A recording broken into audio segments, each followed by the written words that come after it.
Assalamualaikum warahmatullahi wabarakatuh. Perkenalkan, nama saya Astrid Putri Lestari dengan NPM F1A022035 akan menjelaskan materi pemrograman dinamis.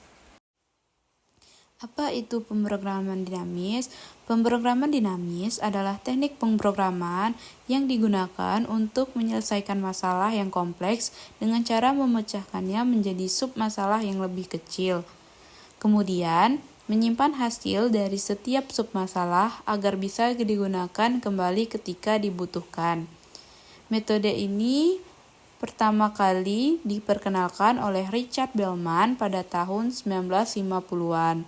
Dan sejak saat itu banyak digunakan dalam bidang komputer, matematika, ekonomi, hingga riset operasi. Selanjutnya adalah tujuan pemrograman dinamis.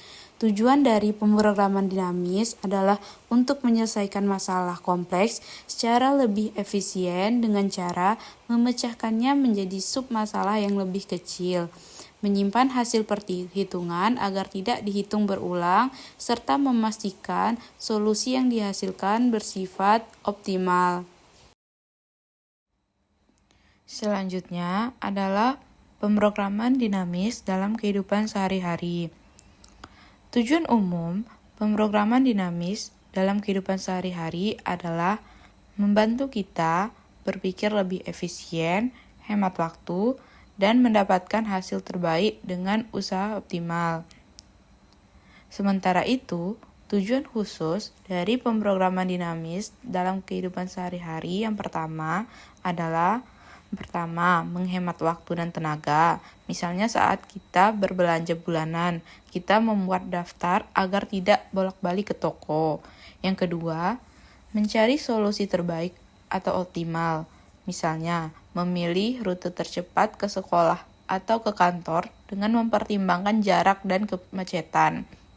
Yang ketiga, mengurangi pengulangan yang tidak perlu. Misalnya, menyimpan resep masakan atau catatan belajar supaya tidak mencari ulang setiap kali dibutuhkan. Dan yang terakhir, menyelesaikan masalah kompleks secara bertahap. Misalnya, menabung sedikit demi sedikit untuk mencapai tujuan besar. Misalnya, adalah membeli motor, kuliah, dan lain-lain.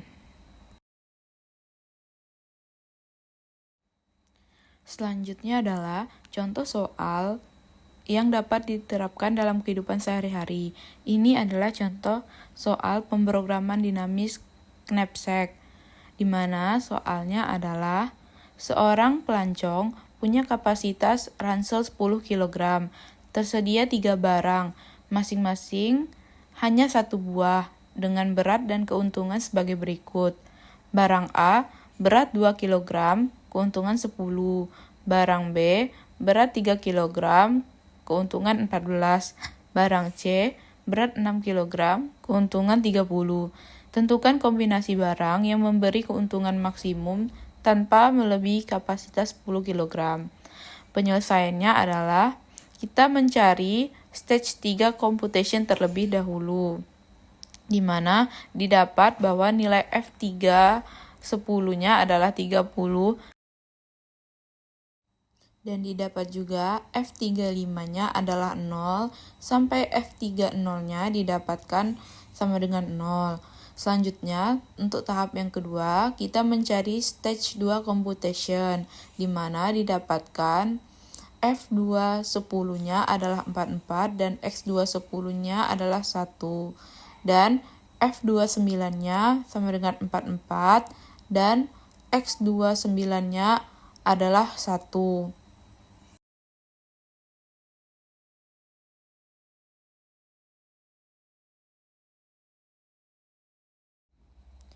Dan selanjutnya didapatkan pula nilai F28-nya sama dengan 30, X2-nya adalah 0, F27-nya adalah 30, X2-nya adalah 0, F26-nya sama dengan 30 dan X2-nya adalah 0, F25-nya sama dengan 44, di mana X2-nya sama dengan 1, F24-nya sama dengan 14, dan X2-nya sama dengan 1. F23 sama dengan 14, dan X2-nya sama dengan 1. F2nya sama dengan 0, dan X2-nya sama dengan 0. F21 sama dengan 0, di mana X2-nya sama dengan 0.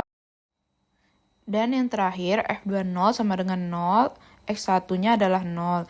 Dan yang terakhir adalah mencari stage 1 computation. Didapat bahwa nilai 44 adalah yang terbesar. Jadi dapat disimpulkan bahwa kombinasi barang terbaik adalah barang B dan barang C dengan berat 9 kg yang memberi keuntungan sebesar 44. Baik, itu saja presentasi dari saya. Maaf apabila ada kesalahan kata. Saya mohon maaf. Saya akhiri. Wassalamualaikum warahmatullahi wabarakatuh.